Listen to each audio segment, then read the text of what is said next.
Businessman કોને કહેવાય અને આંત્રપ્રેન્યોર કોને કહેવાય?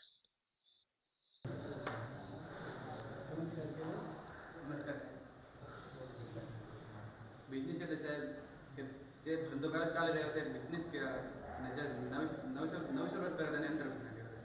ટ્રાય સારો, મારા મંતવ્ય પ્રમાણે. બરાબર, સરસ, એમનું મંતવ્ય રજૂ કરે. બીજા ભાઈ પાછળ કોઈ નહીં કહો. બિઝનેસમેન કોને કહેવાય? ચલો આપણે કહીએ બિઝનેસમેન કોને કહીએ? ખુદનો ધંધો હોય, ધંધો એટલે મૂળ ધંધો જ શું એમ? બિઝનેસ તમે કોને કહી શકો? બોલો. નમસ્કાર સર, હું ભરત નારોલી. બિઝનેસમેન એટલે ખુદનો ધંધો અને બીજાને રોજગારી આપવું, એમને કહી શકો, બરાબર. પછી બીજા કોઈ ટ્રાય કરશો? બેનો બિઝનેસ કોને કહેશું? એટલે ભાઈ બધા કીધું ધંધો ખરી, પણ ધંધામાં અને એન્ટરપ્રેન્યોરમાં થોડોક ડિફરન્ટ છે.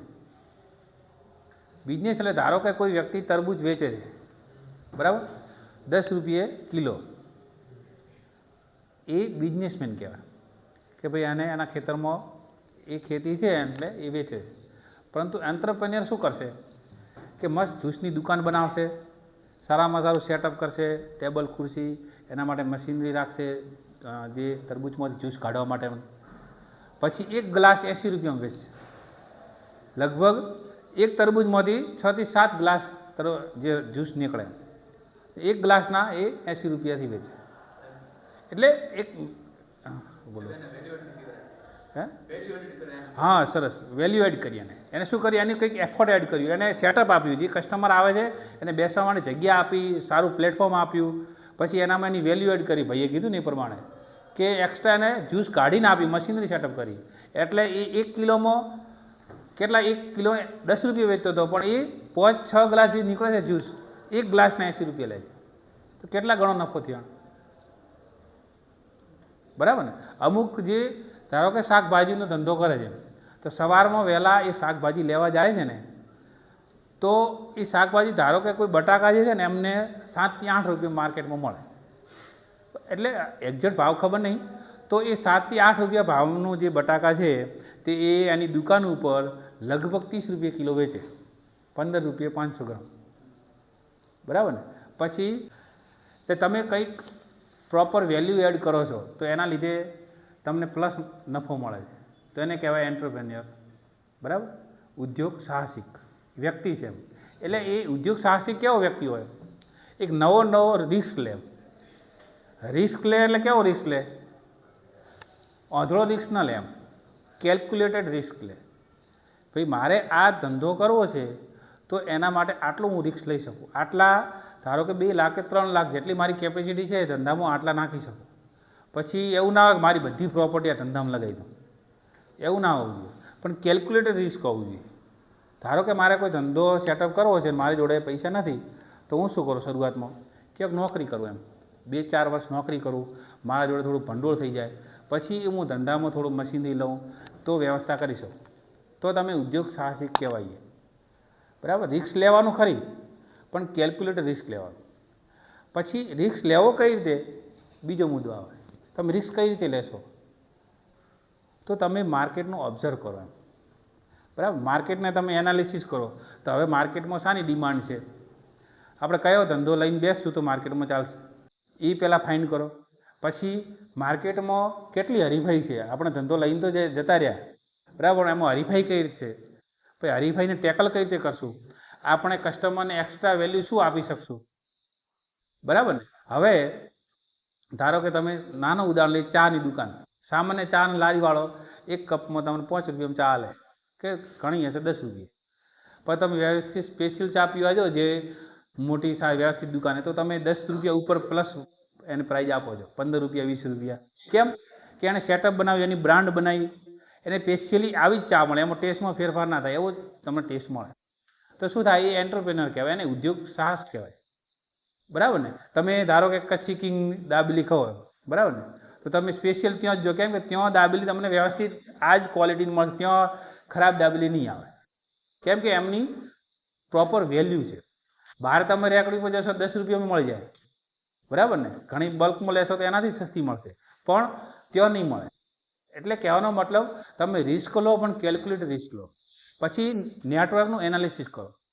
કે માર્કેટમાં આની ડિમાન્ડ છે કે નહીં, બરાબર. માર્કેટમાં જો ડિમાન્ડ હોય તો એનો એ રીતે તમે ધંધો કરો. ધારો કે આમણે સ્વિગી જે જમવાનું પ્રોવાઈડ કરે છે એ જ કરે ને, તો એને શું એનાલિસિસ કર્યું, હવે જનરેશન એવી આવે છે કે જે સ્ત્રીઓ હોય કે ભલે પુરુષો હોય એને જમવાનું બનાવવાનું ગમતું જ નથી, બરાબર ને. મોટા ભાગે નોકરિયાત હોય, પતિ પત્ની નોકરી કરતા હોય, હા જે બંને કંટાળીને આવ્યા હોય તો શું થાય, એમને જમવાનું ઓર્ડર કરી દે એમ. એટલે પછી કહેવાય ને અન્નપૂર્ણા આપણે અહીંયા ખાવાનું મૂકી જાય, જે મંગાવો તે, બરાબર ને. ઘરે તો આપણે બનાવવું હોય તો કંઈક એડજસ્ટ કરવું પડે, લાવવું પડે, મૂકવું પડે, બરાબર ને. પણ ત્યાં તો તમે કમ્પ્લીટ ઓર્ડર કર્યો, આટલા પૈસા ચૂકવ્યા એટલે પતી.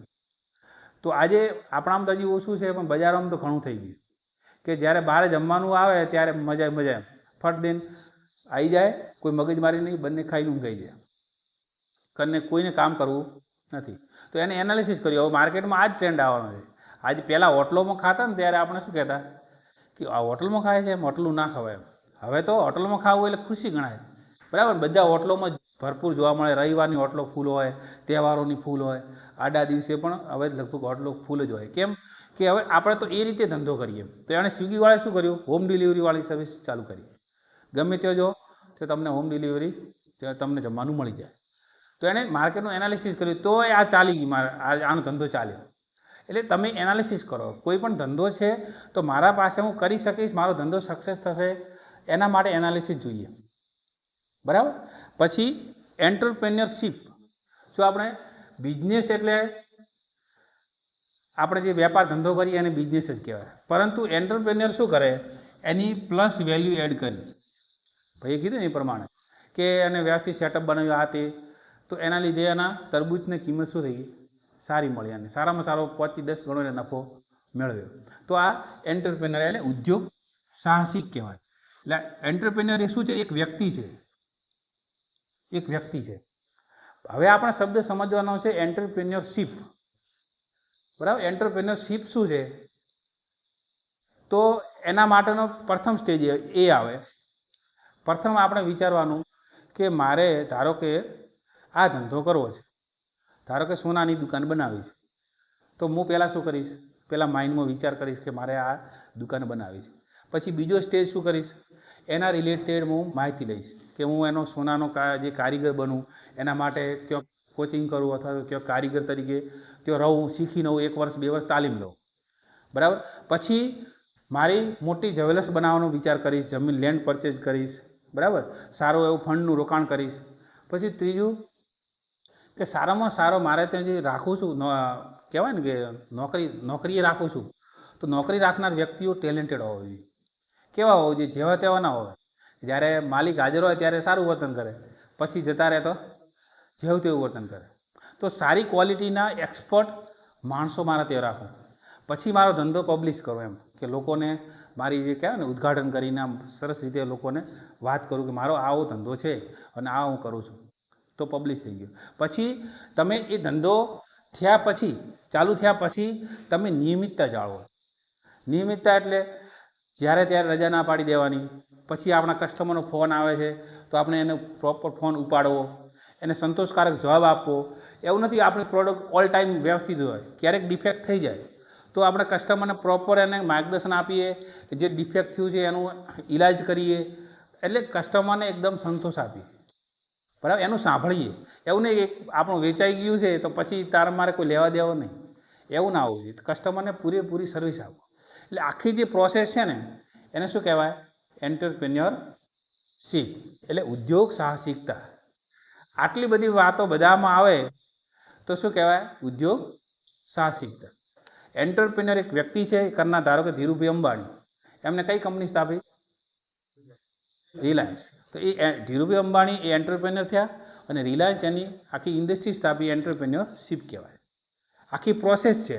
એન્ટરપ્રેન્યોરશિપ શું છે, પ્રોસેસ. અને એન્ટરપ્રેન્યોર શું છે, એક વ્યક્તિ છે.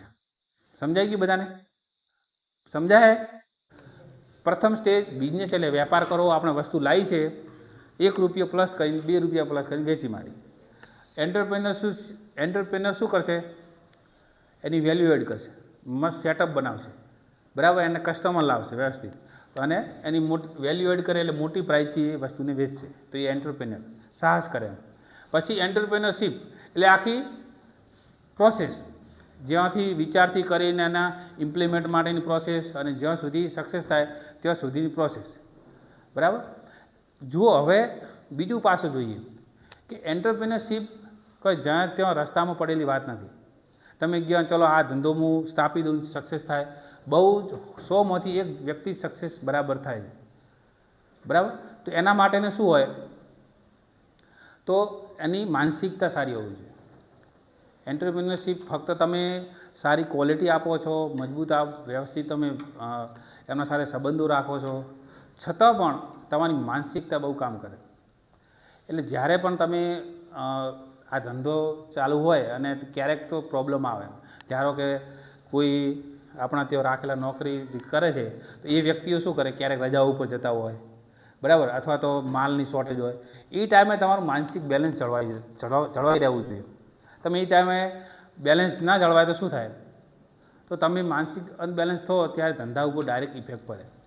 બરાબર ને. જ્યારે આપણે ટેસ્ટ મેચ જોઈએ, ટેસ્ટ મેચમાં શું હોય છે, ટેલેન્ટ કરતાં માનસિકતા ખૂબ કામ કરે. જોજો તમે જે ટેસ્ટ મેચ જોતા હોય ને, શું કરે, એકને એક ટપ્પા ઉપર દડો નાખ કરે અને એકાદ વખત ચૂકી જાય એટલે આઉટ થાય છે ને. ગેમ જોવે એમને ખબર હશે, માનસિકતા ઉપર જ કામ કરે. જ્યારે આ 50-50 જે વન ડેની મેચો રમાય એના ઉપર શું હોય, માનસિક છે. બાકી ટેલેન્ટ તો બધા જે આખા ભારતમાંથી 10 જણા લીધા હોય તો ટેલેન્ટેડ હોય જ, પણ એ માનસિક ગેમ રમે, ઇન્સલ્ટ કરે, આજુબાજુ માહોલ બનાવે, એક ખેલાડી આમ લઈ જાય, એક ખેલાડી આમ લઈ જાય. શું કરે છે એ, કંઈ થોડા ઘણું કામ કરે છે, પરંતુ મેઇન તો માનસિકતાને તોડવા માટેની બધી પ્રોસેસ છે. એટલે બરાબર ને. એટલે એ ધંધો વસ્તુ કેવી છે, માનસિકતા ઉપર જાય. ઓલ ટાઈમ પોઝિટિવ, ગમે તે પરિસ્થિતિમાં આવે તો આપણે પોઝિટિવ જ રહેવાનું. આપણે ભણતા હોઈએ, ભણતા પરીક્ષા આપી દીધી, ક્યાંક રિઝલ્ટ ઓછું આવ્યું તો એ પોઝિટિવ, ચલો વધારે મહેનત કરશું. ધંધામાં જતા રહ્યા, ધંધામાં ક્યારેક નિષ્ફળતા પણ મળે, આપણે દરેક ધંધા સાથે સંકળાયેલા જઈશું, તો નિષ્ફળતા મળે તો આપણે વળી પોઝિટિવ થઈએ, વળી ધંધાને આગળ ડેવલપ કરીએ. બરાબર.